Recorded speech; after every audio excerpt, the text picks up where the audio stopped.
Live. Hey, they're live. Awesome. Great. Kelly Paletto here. And I wanted to invite my dear friend, Amy Rose Herrick, to be on live with me today. Thank you, Amy, for coming and joining me today. It's so great to have Oh, you. it's good to be here. It's always great to see your beautiful smile and to spend time with you. Highlight of my Uh, Thank you. I love it. You and I met, how long ago did we meet? When did we, I think it was 6 months ago? October, September last year, tail end of the year. It seems like a lot longer, but time-wise, it really hasn't been too long.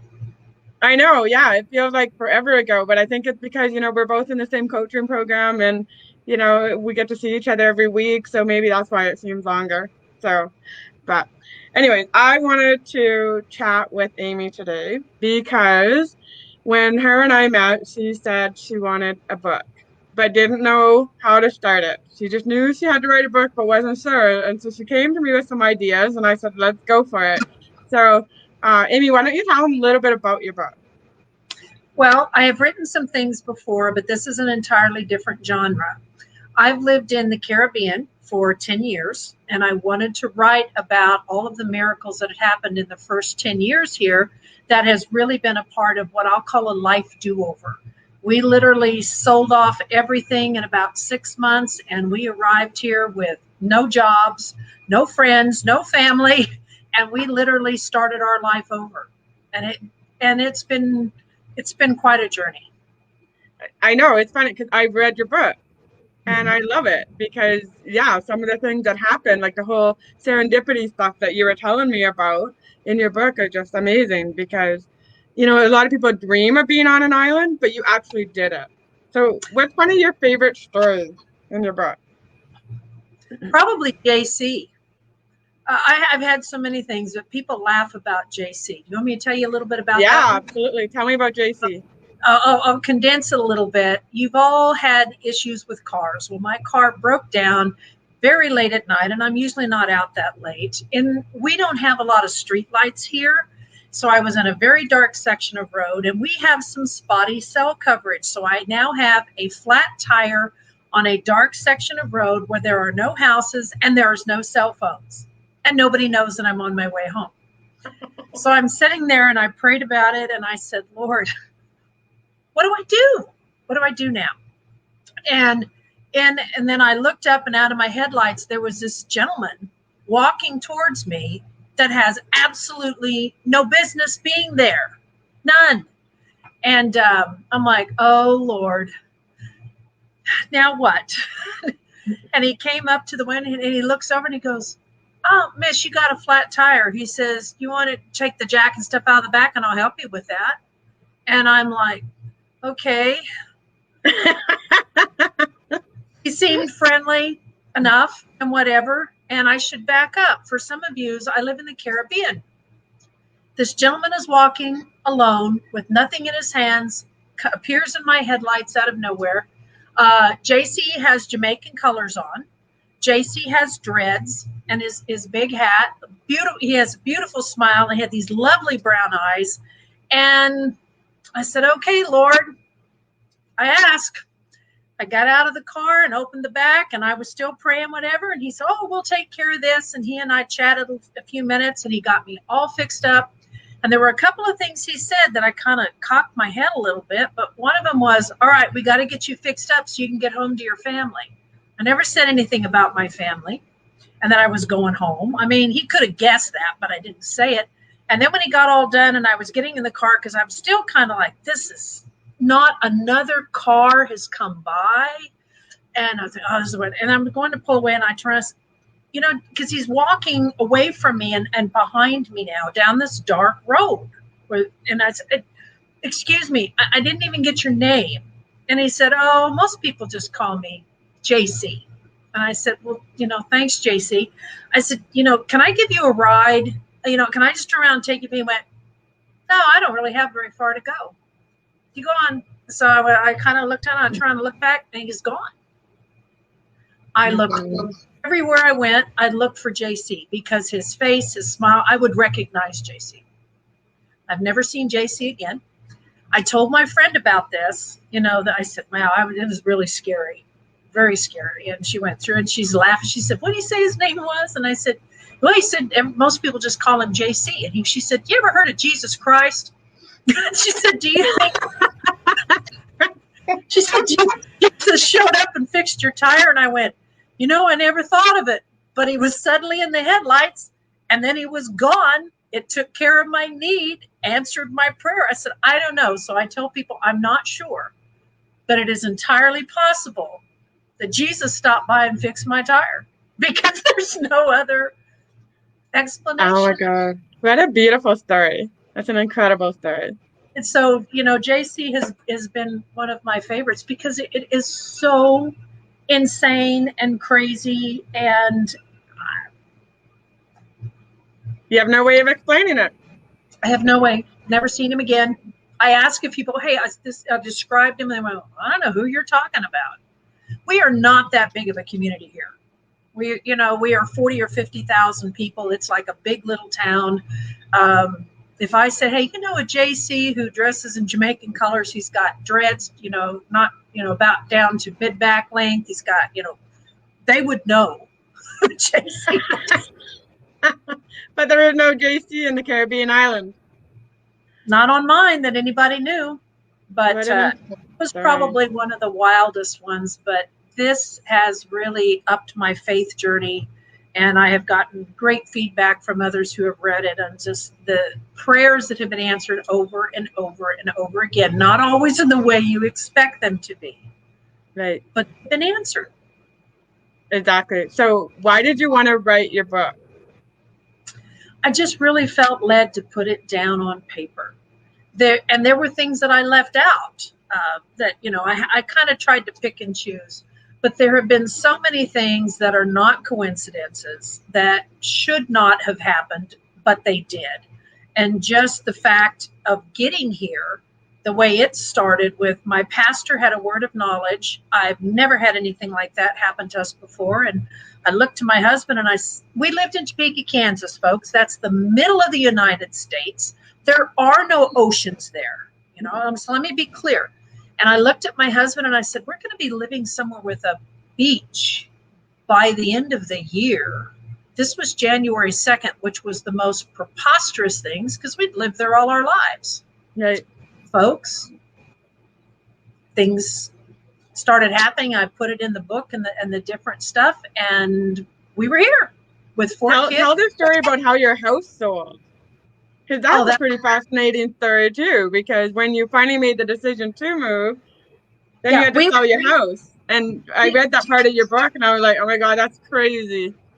Do you know what a dream home is? It's the home that to you is the dream. We had 15 acres. We had an 1.5 acre stocked pond that we used to go fishing. We called them our fish friends. We fished. We had plenty of space. We were just a few minutes out of town. We had great school district, wonderful house.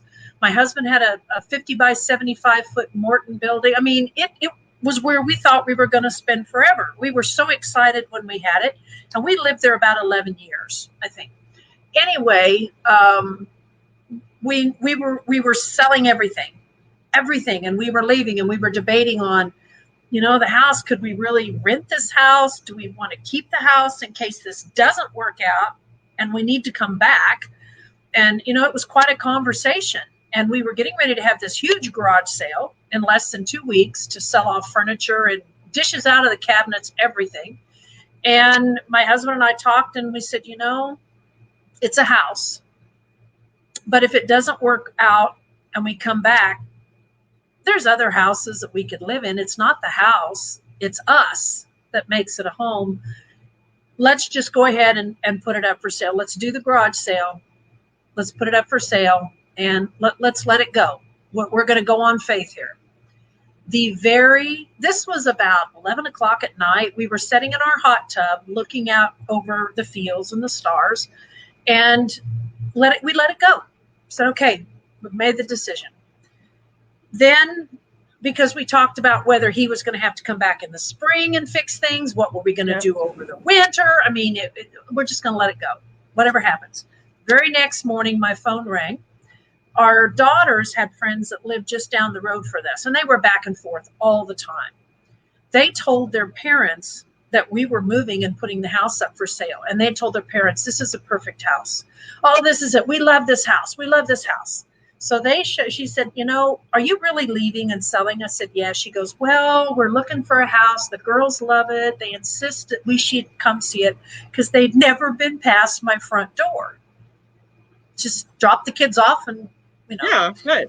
So with great faith and confidence, I said, well, how about we do that in about 10 days? Because I'm getting ready for this big sale and I am cleaning out every drawer, closet, absolutely everything. And I'll have it ready to go and you can do the walkthrough. And then if you're interested, we'll work it out. And if not, then I'll just put the flyers up for sale during that garage sale and have it ready to go. Okay, we did it. And then I told my husband what I'd done.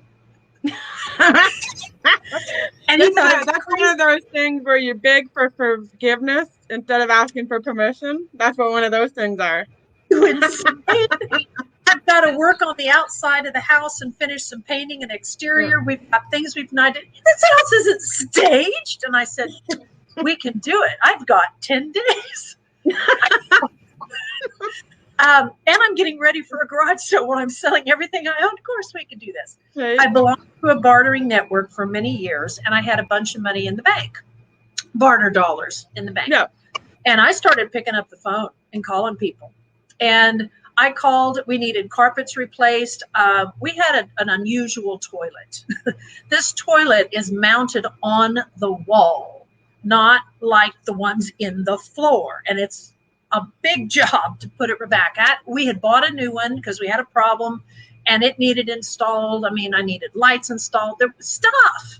I needed stuff done. I started calling and they started showing up like an army and they did everything. And I even got these beautiful ladies to come out. They cleaned all of my windows, all of the windowsills. And I got that high definition, like you see on the commercials, glass of our lovely rural view. But they got it all done. And changing handles on cabinets to make them look better. You can't believe this list. Anything I could think of, I just called and they did it.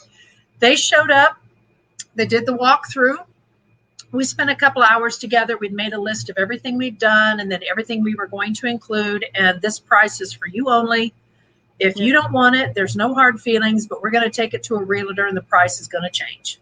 But right. Because, this is you. Yeah, then you've got to add the realtor fees on. Makes sense. And he was in the service. He served our country. I knew that the story there. And I said, we can do this. And the next day, and so we spent quite a bit of time, a couple of hours, sent him home and said, just let me know, but I need to know by Thursday. Right. We met with our pastor the next day because he is, I feel responsible for you. I know you're getting ready for this. You've been telling folks you're selling or whatever. And I said, oh yeah, let me put our house up for sale. You put your house up for sale. I said, well, not really. We showed it last night, but I'm very comfortable it's going to sell before we go. And he's like, are you sure? And I said, everything we have asked for has been lined up. Everything's going in place. We are confident. This is what we're supposed to do. As crazy as it is. Because people are still not believing us. And that you're going to do this? Nobody does. And we left our pastor's office, and right across the street, you do an exit ramp to get on the highway. The phone rang, and I told my husband to pull over, and I show him who was on caller ID, and it was this couple. It was her. She called me. She said, we talked about it last night and whatever. She said, we're approved for more than this, than what you're asking for the house. We're not going to dicker one dime. You guys are being so much more than fair. What do we need to do to go forward? I said, well, that's real easy. I'll just call my real estate attorney friend that I've worked with for many years. And I said, I'll probably take a small deposit. We'll figure out how we're going to do the rest. But what I'm going to need is, depending upon when closing happens, I want you to agree to rent the house to me for $10 a day, so that I got to get all of this stuff done before I can depart. I haven't booked tickets yet, but I may need to rent the house for days before I leave. You're so crazy. And she said, well, that's okay. That's not a problem. So I called my gal and told her what I had just done and what we were doing. And she was so gracious, Ruth was. Ruth said, you know what? You've helped me over the years. You've sent me a lot of clients. You send me all the paperwork. I'll charge you just my tiny little fee that I got on it and go on. I don't know if anybody out there is listening, and I know I've said some real estate agents are horrified.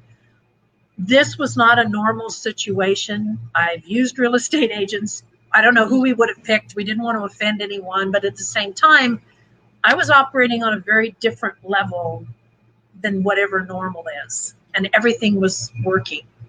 I don't know if any of you have ever watched, but if you ever decide to sell your house one night and 10 days later you show it and your buyer buys it the next day and you paid all of $250 in a little closing fee to do it? God. Yeah. You're in alignment. And yes, and what is to take it a step further, that family is still living in that house, and they left several of the things, and she bought some of my furniture to stay in it. So our girls had a chance to go back and visit more than once, and they said it's this weird deja vu. You pull in the driveway and it kind of looks the same, except they added horses and goats and ducks and some other stuff. But she said it kind of looks the same, and you go inside and the paint and everything kind of looks the same, but the furniture and the people are different. So it's just kind of really an odd. I know. I drove by my old house last week, and it was weird seeing all the improvements that they have done to it. It's like, this is weird. But anyways, yeah, I get it. It's so cool. It's theirs now. So we kind of feel so like let's talk the family. So I know you said why you wanted to write a book and everything, and that is so super cool. What has the book done for you?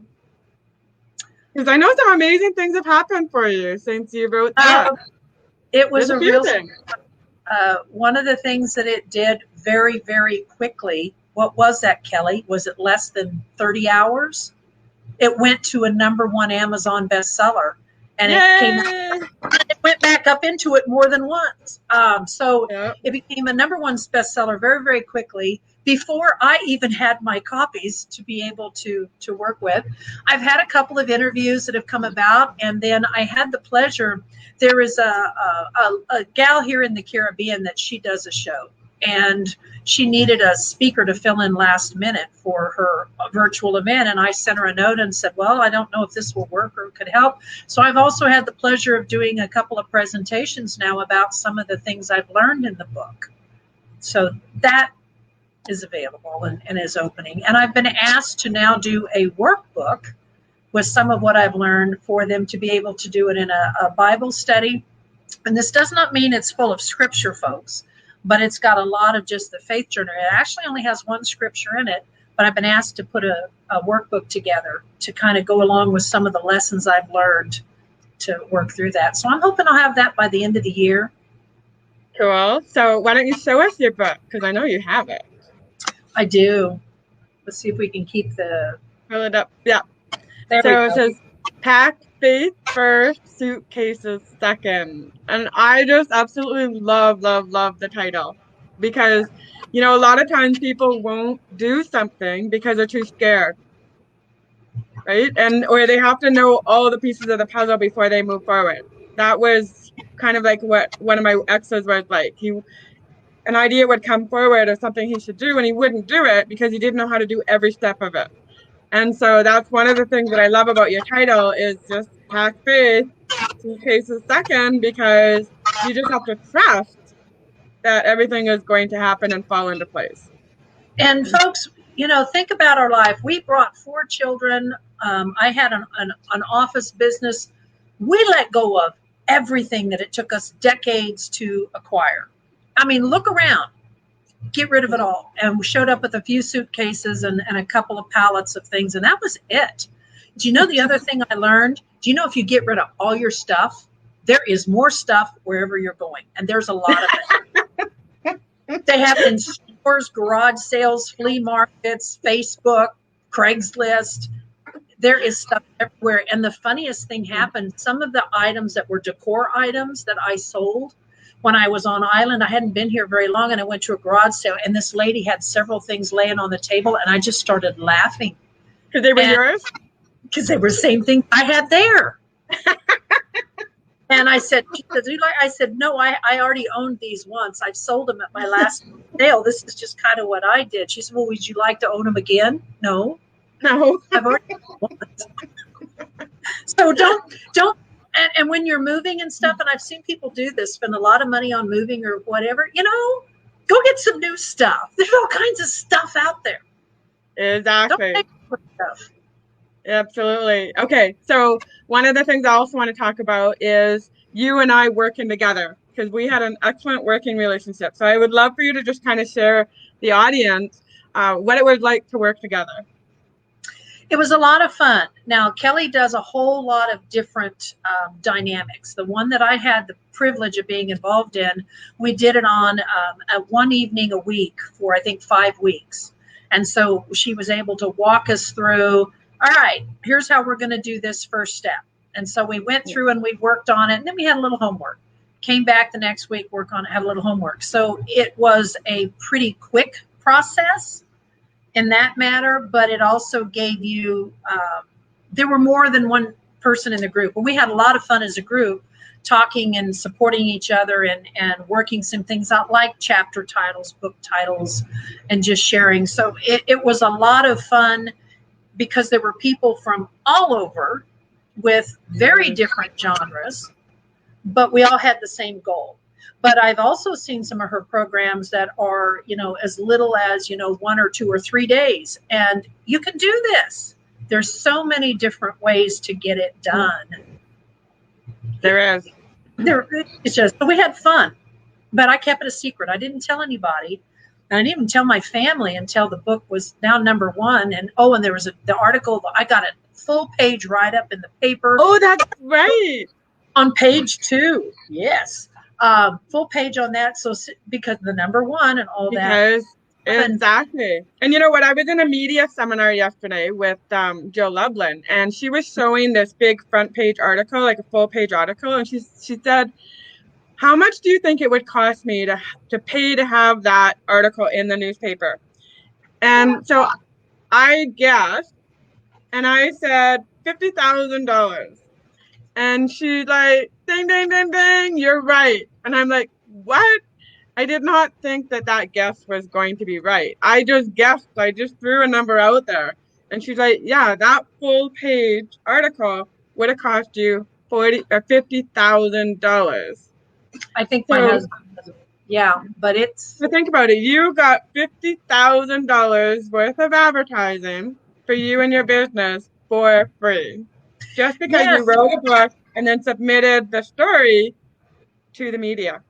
I did. And then as a result of that, I got called and asked if I would like to judge a high school poetry contest.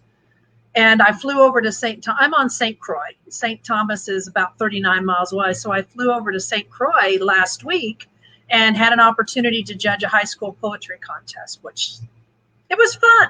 And I was very impressed with those young people that we got to watch. And one of them is going to Washington, and they will compete on the national level for a $20,000 first prize. And we've already had one first prize winner from the territory. So adore.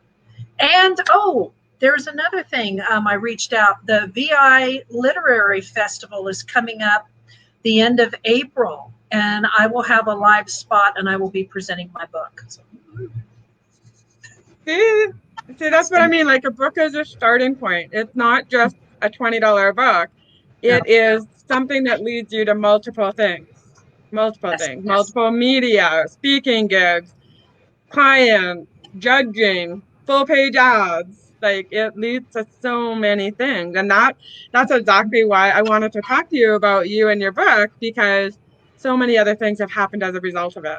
So that's amazing. I love it. And we're just on the front end because, sometimes we're not supposed to date things, but to give you an idea, this just went live the first week of February. So that's right. I finished the book in December, went and then had some editing and things done, and we settled on a cover, and then it has to be uploaded. There are a couple of steps here, but really not too long. I also did the Kindle version, and the audio version is in production right now that I'll have up pretty quick. But we just put the book up the first week of February. And we are filming this on March 25th. So And when you say that this has all been really in a very short, condensed time, it really has been. yeah, 5 weeks. I know, exactly. So show your book again because we got to wrap this up. So if people want to go to Amazon, you can look up Amy Rose Herrick and find her book that way. Pack Faith First, Suitcase Second. You'll find her best-selling book there. And Amy, I just want to say how proud I am of you because when you came to me, you were just like, okay, I'm just going to trust you. I'm just going to trust the process and you're going to lead me every step of the way. And I did. And it was so exciting to see you become a best-selling author. And also, I want to share with the audience the next thing I have coming up. So April 9th to the 11th, I have my best-selling author mastery live event. And so tickets are only $47. So you got to come because I'm going to do a deep dive into your book. And maybe we'll even bring Amy back. Maybe, Amy, you want to come? If I can be a blessing to you, I'm in. You just tell me what time, when to show up. I'll arrange a schedule for it. And folks, I really think most people have a book in them and you know it.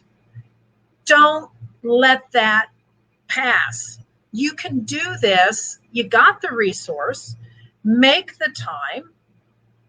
Get it done. And and I'm going to throw this idea out, if I may be so bold. Some of you, and I've been encouraging other families to do this, some of you have family members that have amazing stories and they don't know what to do with them, or they're going to pass with them and nobody's going to have them. There are some tools where your family could even pick up the phone and they could dictate and they could say all the stories that they wanted. They could tell every story, email it to someone, and have them compile it. So the other thing that I'm really trying to encourage families to do is, with our elders that have these wonderful stories that we're going to lose, get those stories out. Let them tell the story, and you can compile it. And Kelly can help with things like that too. So that's the thing I'd like to leave is, let's get those stories from our elders before they're gone forever. Absolutely. That's the beautiful thing about being in the book publishing, is that you can write and publish your book and even only order one copy. Yes. That's the beautiful thing about the way it's done nowadays. And I'm going to teach you how to do that. So you want to sign up for my best-selling author mastery live. Even if you don't want to be a best-selling author, but you just want to get your book out there, take this course because it's only $47 and you will learn how to publish your book. So, Amy, I want to thank you again. You'll spend more than that just going out to dinner, and you will have nothing after you leave but a memory. Exactly. Spend the time. That memory can be written in your book. Yeah. It will be some of the best time and money you've ever spent. Exactly. Okay, thank you, Amy. And if anybody has any questions, feel free to put them in the comments, and Amy and I will be watching the comment field. And Amy, please put in the comment field the link to people who can buy your book. Okay? I'll do that. Certainly. Okay, thank you, everybody. Have a great day. And bye, Amy. Bye.